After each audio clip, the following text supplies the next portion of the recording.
Hey everyone, and welcome. Today, we're diving into a topic that's way, way more than just a design trend. We're getting into the psychology of minimalism, the powerful why behind this growing desire so many of us have to live with less. I mean, you know the feeling, right? That subtle, creeping sense of being totally overwhelmed. Your closet is packed, but you have nothing to wear. Your inbox is just a disaster. Your home feels cluttered. It's that feeling that the stuff you own has somehow slowly started to own you. So, here's how we're going to break this all down. First, we'll go beyond the simple idea of just having less stuff. Then we'll get into the psychology of control, how minimalism can actually shape our identity, how it frees us from something called decision fatigue, and finally, how it helps us connect to what really truly matters. Okay, first up, let's bust a myth. We need to get past that common image of minimalism. You know, the stark white walls, maybe one chair, a guy with 3 black t-shirts. That's not what it's about. There's a much deeper psychological shift going on here.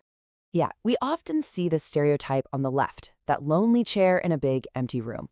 But listen, the goal is not deprivation. The internal reality, what it feels like for a minimalist, is everything we see on the right. Clarity, focus, and this incredible sense of freedom. It's about creating mental space, not just physical space. So here's a really great way to define it. Minimalism is the intentional promotion of what we most value and the removal of everything that distracts us from it. You got to notice those key words, intentional and value.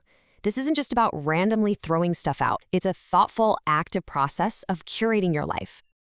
And that leads us perfectly into our second point, the psychology of control. I mean, think about it. We live in a world that often feels chaotic, totally out of our hands. Well, minimalism becomes this amazing tool for taming some of that chaos. You know, there's this deep-seated human need to create order out of disorder. And that is exactly what minimalism taps into. It becomes an opportunity to carve out your own little space of calm and control. And it starts with the one thing you can manage, your immediate environment. So where do people actually feel this control? Well, it's in really tangible ways. In their finances, because they're spending less and saving more. In their time, they spend less of it organizing and managing stuff and way more of it actually living. And, maybe most importantly, in their mental space. They're trading all that clutter, physical and mental, for genuine clarity. This brings us right to our third big idea, identity and intention. Now, this is where minimalism really shifts from just being a practice to being a whole philosophy. It fundamentally challenges that idea that we are what we own. Seriously, just think about that for a second. We live in a culture that is constantly telling us to define ourselves by our car, our clothes, our phone. Minimalism steps in and asks, underneath all that, who are you really? It's a journey to find out. And this whole process, it involves this really fascinating shift. You go from being a passive consumer to an active curator of your life. You stop just accepting things and you start living intentionally. And maybe the most powerful part? You start looking for validation from within, not from what other people think about your stuff. Okay, our fourth point is a huge one for so many people, getting freedom from decision fatigue. Just think of your brain like a battery. Every single choice you make, no matter how small, drains a little bit of that battery. It's a finite resource. And the scale of this it's just wild.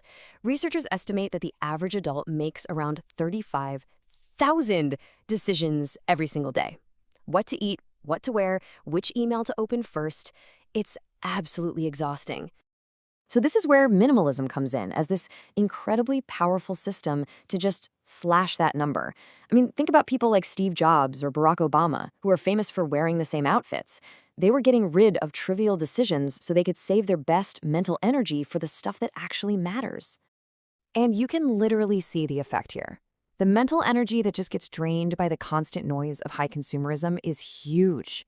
But with intentional minimalism, you hold on to that energy, which leaves you with so much more capacity for creativity, for problem solving, for deep focus.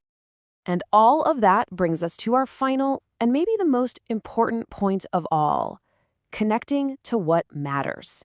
Because this is the ultimate goal, right?